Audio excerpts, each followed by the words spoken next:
semuanya, perkenalkan saya Lutfi Akela Balkis dari Fakultas Hukum semester 2 kelas B. Nah, jadi di sini saya akan membuat tugas mengenai mata kuliah hukum perdata. Di hukum perdata ini banyak sekali pembahasan, banyak sekali materi yang belum sepenuhnya saya pelajari. Nah, di hukum perdata ini juga ada buku ke-1 itu yang membahas mengenai orang, dan kedua membahas mengenai kebendaan, yang ketiga membahas tentang perikatan, dan yang keempat itu ada buku tentang pembuktian dan daluarsa ya. Nah, di sini saya akan membawakan pembahasan mengenai hak cipta dalam hukum perdata. Nah, jadi apa sih itu hak cipta? Mungkin teman-teman ada sebagian yang udah tahu atau yang udah tahu. Nah, di sini saya akan menjelaskan ya. Hak cipta dalam hukum perdata itu adalah bagian dari hak kekayaan intelektual atau yang sering banget disebut dengan HAKI ya, hak kekayaan intelektual, yang memberikan perlindungan hukum kepada sang pencipta. Jadi contoh kecilnya aja ya, kayak gini nih. Ini buku hukum perdata ini. Seandainya saya yang pembuat hukum perdata ini gitu kan, penerbitnya, penulisnya ya ibaratnya. Nah, ini saya adalah orang yang memiliki hak atas ciptaan saya tadi ya. Jadi saya memiliki hak atas buku ini kayak gitu ya. Seandainya memang ada yang melanggar, menduplikatkannya atau apapun itu, nah saya bisa membuat orang itu terkena hukum perdata dengan kasus hak cipta tersebut ya.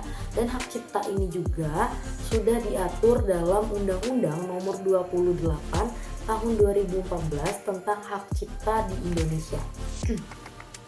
Dan hak cipta ini juga dia memiliki 4 ciri-ciri. Yang pertama adalah hak eksklusif. Yang kedua adalah otomatis berlaku. Yang ketiga tidak berlaku mutlak. Dan juga 4 dia adalah masa berlakunya. Nah, yang pertama itu ada hak eksklusif.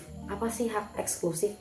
Nah, hak eksklusif itu adalah pencipta memiliki hak penuh untuk mengumumkan, memperbanyak, dan memberi izin atau penggunaan karya ciptaannya tadi.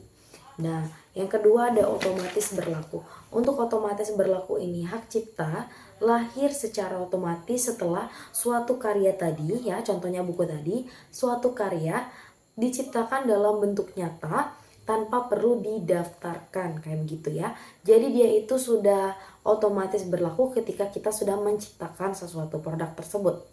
Dan yang ketiga ada tidak bersifat mutlak. Tidak bersifat mutlak ini dia terdapat pengecualian tertentu seperti penggunaan untuk kepentingan pendidikan atau penelitian. Contoh kecilnya aja, misalnya ya, ada seorang dosen yang mengutip beberapa dokumen atau halaman dari buku tertentu, buku akademik, untuk menjadikan bahan ajar dari presentasinya untuk memberikan sebuah referensi kepada mahasiswa seperti itu ya, untuk presentasi di kelas contohnya seperti itu. Dan yang keempat terakhir ada masa berlaku. Untuk masa berlaku ini umumnya berlaku selama hidup pencipta ditambah beberapa tahun setelah kematiannya. Misalnya 7 tahun untuk karya tertentu aja kayak begitu ya. Mungkin itu saja yang bisa saya jelaskan mengenai hak cipta di dalam hukum perdata. Sekiranya ada yang kurang saya mohon maaf sekali ya. Wassalamualaikum warahmatullahi wabarakatuh. Terima kasih.